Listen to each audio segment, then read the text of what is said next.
Hello and welcome to the Bald and Bloviating Podcast. I'm your host, Mookie Spitz, and I'm going to share a contemplative solo podcast as, frankly, the concerned father of a Marine, a U.S. Marine, within the context of some of the concerning zaniness of the past few days.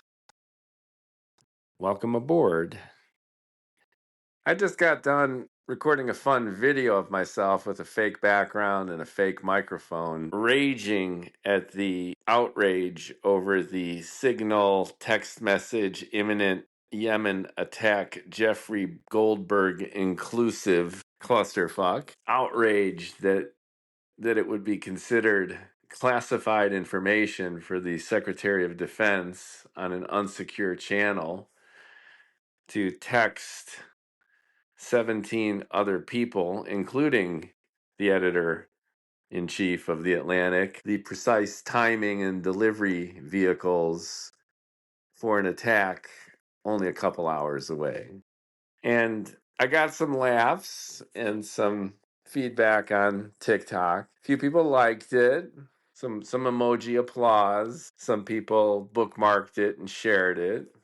Few likes. A couple people gave me some MAGA flags and fist pumps, so they didn't even notice that it was a satire. But coming off this thing, I feel the need just to record a few words that are my concern over this that extends beyond the usual concerns of a president like Trump, who has already displayed his disdain for our own government. Whether you cite the January 6th attack on the Capitol, even the manner by which Musk and Doge are, in their own words, chainsawing through the government, I've had mixed feelings about this Trump 2.0 incarnation. I've shared them on a few podcasts. I've written about it and I've ranted a lot about this on video. But this instance, to me, is of even personal concern. I've got a son who is in Marine specialist training right now. He joined the Marines last spring, and he's going to be stationed somewhere. We might find out within a month or two. Could be anywhere. Could be here in California at Camp Pendleton. Could be in the Middle East. Could be in Asia. And we have an administration that's a little bit gung-ho about reacquiring the Panama Canal and how about Greenland? War with Iran seems to be knocking on the door. And I highly doubt the Ukraine war will reach its conclusion as expeditiously as the president has suggested, given Putin's realization that he has a very, very sympathetic American president. I mean, put yourself in Putin's shoes. Why? Why would Putin want a comprehensive ceasefire at this point, knowing that Trump is his guy, knowing that Putin wanted the country all along? Why would he, air quotes, settle for a partitioned Ukraine when he could kind of wait this out? But what really concerns me, though, is the attitude that went into engendering this Signal text message disaster and the attitude that came out of it. So I understand the value of deny, distract, let it all blow over, the flooding the zone of news. That's clearly Trump's own strategy, which is call it a witch hunt and people will forget and move on. But my concern again is the attitude. When you have senior people in a government who ostensibly are there because they look at the government with disdain, conscientiously want to dismantle most of it, and obviously shit on key protocols as mere inconveniences and part of the bureaucracy, then potential problems here. We have yellow and red lights flashing because it'll be that same kind of recklessness that can get us into a major conflagration.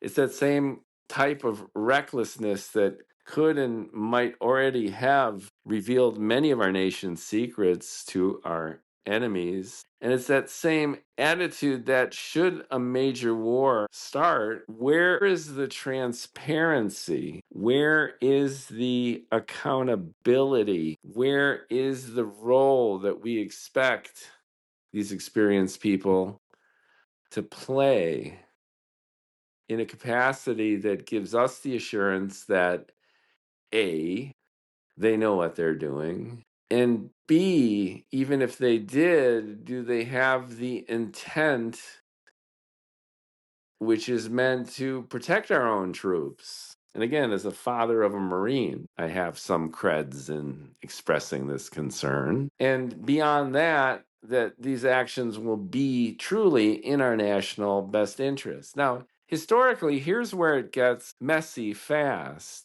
If you look at the trajectory of American foreign policy, especially in a military context, since winning the Second World War, then we've clearly failed time and time again. Immediately after World War II, we had defeated Germany again. We had defeated Japan unconditionally. We were the only nation with nuclear weapons. And as we entered the Eisenhower years, there was a sense of invincibility. And with that, the hubris that came along for the ride. And then Truman and MacArthur almost starting a war with China. And then we had Korea. We managed to save South Korea, clearly a meaningful accomplishment, and retrospectively, arguably worth the bloodshed. If you look at a satellite map of the Korean Peninsula, you've got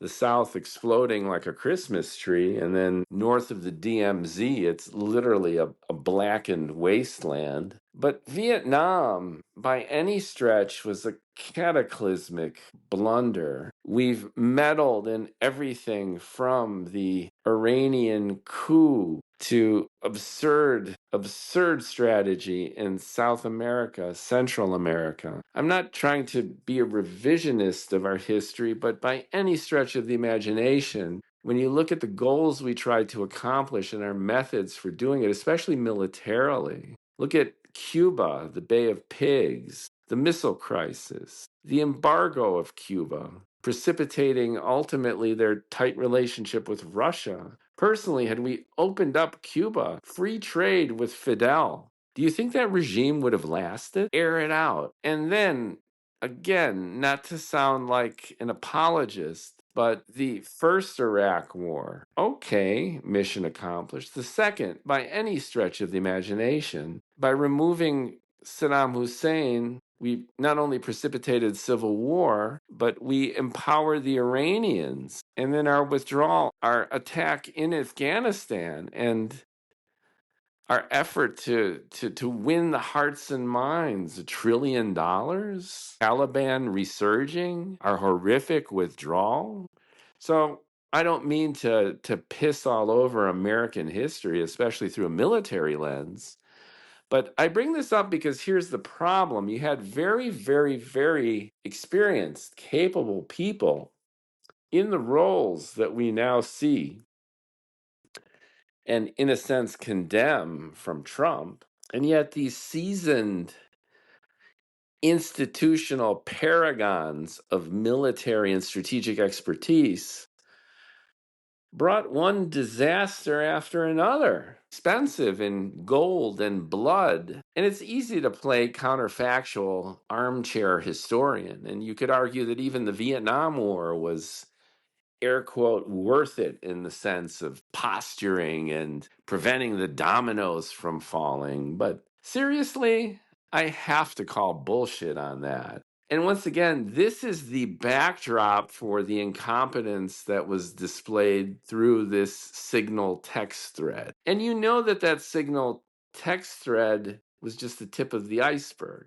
So how do you grapple with a failed, mistaken foreign policy pretty much since the end of the Second World War? And now this evolution, if you will, toward this non-interventionalist yet imperial attitude, Panama Canal, Greenland. Okay, let's say we go for it. These are the guys and gals who will be leading the charge. But that's just chump change and baby risk moves on the global stage. War with Iran seems to be knocking on the door. Israel has never been this militarily powerful since its creation. It's now or never, do or die for taking out Iran's nuclear program. Netanyahu's political existence is contingent on appeasing his right flank.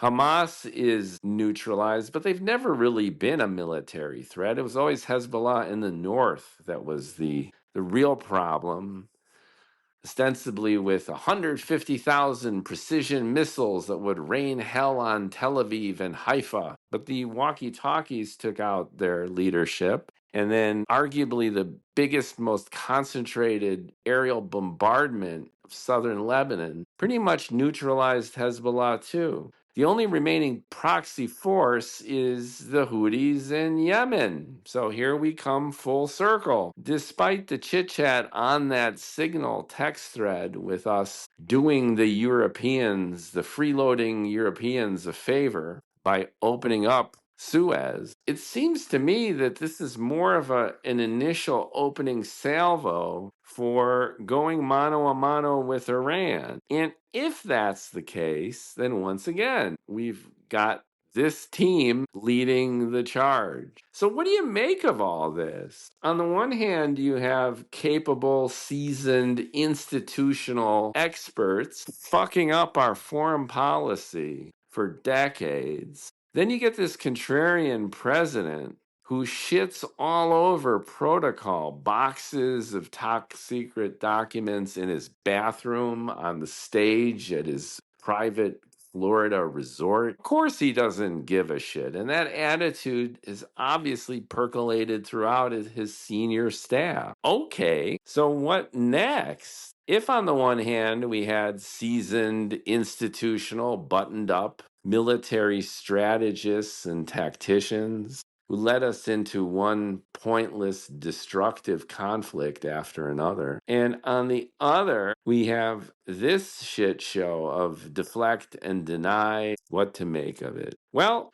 we're in an experiment. And again, not to prejudge, I just see writing on the wall for potential cataclysm. You have folks controlling the world's largest military, conventional and nuclear, and they are this reckless, this impulsive. I don't know. I think we're all powerless in the sense of simply listening to the news and hoping for the best. But I hope that the one silver lining that comes out of this Signal double encrypted disaster is a little bit more caution and a little bit more respect, so that maybe we can meet in the middle between an established legacy, attitude, and expertise, and a new way of doing things that doesn't rip the cord out of the wall for everything that came before. Why is revolution so reckless? And in this sense, I understand Musk and his Doge team's attitude that you have a finite amount of time and resources to affect a tremendous amount of change. And once you bog yourself down with protocol and dive into the details, it becomes a self-fulfilling bureaucratic prophecy of delay and degeneration of your aims. Come in with that boring blowtorch and just burn it all to the ground. I get it. I understand. But the government isn't a company, and the metrics of success aren't necessarily heightened efficiency or saved money. The government is different. It's not like you're engineering something. It's not like you're seeking continuous optimization, which can be almost instantly verified by experiment. It's a very human affair. And if you look at Twitter is a fail for all these reasons. It persists not to make money, but to continue providing Musk with influence and attention. So in that sense, it succeeds, but it's a shit show in terms of any of its aims, broader aims, and in terms of the user experience, it's really garbage. So is that where the government's headed? Is that where the military is headed? I don't know, but I just thought I would share a few thoughts as the father of a Marine and as someone who just follows the news and wonders why it is just so difficult for Americans and maybe the human species to find a sense of balance and prevent itself from radically oscillating from one extreme point of view, one extreme strategy in this world to the diametrically opposite. Let's see how all this rolls out.